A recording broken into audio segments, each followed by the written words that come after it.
মক্কা ও Medina মুসলমানদের জন্য পবিত্র শহর হিসেবে স্বীকৃত, আর ইসলামী আইনের রক্ষাকবচ হিসেবে দেখা হয় সৌদি আরবকে। দীর্ঘদিন ধরে ধর্মীয় বিধিনিষেধ আরোপকারী দেশটি কি হঠাৎ উল্টো পথে হাঁটতে শুরু করলো? প্রেক্ষাগৃহ এবং সেখানে বসে সিনেমা উপভোগের জন্য নারীদের অনুমতি প্রদান, সর্বশেষ অ্যালকোহল বিক্রির অনুমোদনের পর এমন প্রশ্ন আসতেই পারে। ঘোষণা এসেছে 2026 সালের মধ্যে 600 পর্যটন এলাকায় মদ বিক্রির অনুমোদন দিচ্ছে সৌদি সরকার। এই পরিবর্তন আসলে কিসের ইঙ্গিত? আরব বিশ্ব হঠাৎই কেন বদলে যাচ্ছে?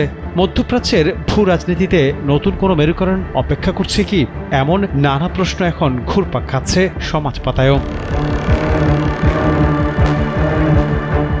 ধর্মীয় রীতির সাথে মুক্ত চেতনার দ্বন্দ্ব আবারও এসেছে আলোচনায়। যেখানে ইসলাম মদ হারাম করেছে, সেখানে সৌদি আরবের মতো পবিত্র ভূমিতে এবার ঢালাও মদ বিক্রির অনুমোদন একটু বিস্ময়করই মনে হওয়া স্বাভাবিক।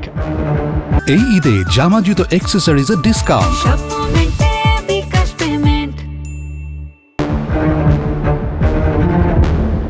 তবে কি ট্রাম্পের সৌদি আরব সফরের পরে বদলে যেতে শুরু করেছে অনেক নিয়ম, রীতি আর নীতি? গেল 13 মে মধ্যপ্রাচ্যে 3 দিনের সফর হিসেবে প্রথম সৌদিতে গেলেন মার্কিন প্রেসিডেন্ট ডোনাল্ড ট্রাম্প। সফরে সৌদি আরবের রাজধানী রিয়াদে সৌদি ক্রাউন প্রিন্স মোহাম্মদ বিন সালমানের সঙ্গে প্রাথমিক বৈঠক সেরেছিলেন তিনি। বৈঠকে যুক্তরাষ্ট্রের সঙ্গে $600 বিলিয়ন চুক্তি করেছে সৌদি আরব। তবে কি এবার ট্রাম্প সফরের প্রভাব পড়েছে সৌদিতে? যদিও ব্রিটিশ সংবাদ মাধ্যম দ্য সান জানিয়েছে অতি রক্ষণশীল সৌদি সরকার সিদ্ধান্ত নিয়েছে 2026 সালের মধ্যে 600 পর্যটন স্থানে মদ বিক্রির অনুমোদন দেবে।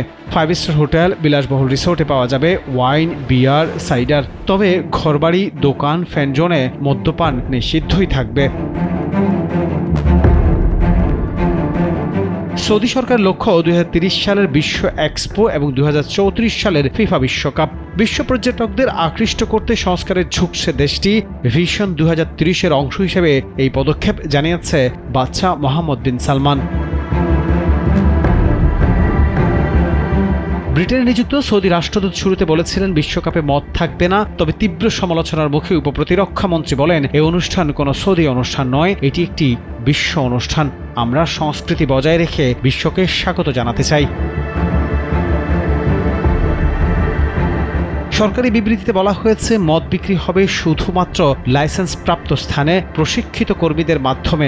ABV 20% বেশি স্পিরিট নিষিদ্ধ। টেকওয়ে, হোম ব্রিউ বা দোকানে বিক্রির কোনো অনুমতি থাকবে না। মুসলিমদের জন্য মদ্যপান গুরুতর পাপ, এই অবস্থান থেকে এখন কিছুটা হলেও সরছে ইসলামী আইনের এই কেন্দ্রস্থল। যদিও মদ বিক্রির অনুমোদনের আগে দেশটি অনুমতি দিয়েছে সিনেমা প্রদর্শনীর। প্রায় 3 যুগ বন্ধ থাকার পর 2018 সালে আবারও সৌদি আরবে সিনেমা প্রদর্শনী শুরু হয়েছে, যা নারীরা উপভোগ করতে পারবেন। তবে সিনেমা মুক্তির জন্য কিছু নিয়ম মানতে হবে। সৌদি সংবাদ মাধ্যমের সূত্র মতে বর্তমানে সৌদিতে সিনেমা হল রয়েছে 66টি। এসব হলে রয়েছে 618টি পর্দা। 22টি শহর জুড়ে থাকা এসব সিনেমা হলে 63,300 আসন সংখ্যা রয়েছে, যা আরব বিশ্বের মধ্যে সর্বোচ্চ।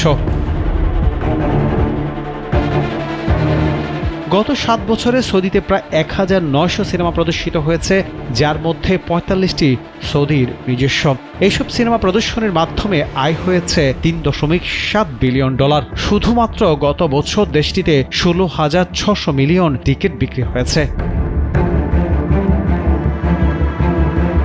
ধর্মীয় অনুশাসনের সাথে আধুনিকতার যে দ্বন্দ্ব, তার এক নতুন অধ্যায় লিখছে সৌদি আরব। বিশ্বকাপের উত্তাপে শীতল হচ্ছে ধর্মীয় কঠোরতা। এখন দেখার বিষয় এই পদক্ষেপ কিভাবে প্রভাব ফেলবে ইসলামী দুনিয়া এবং সৌদির ভবিষ্যৎ রাজনীতিতে।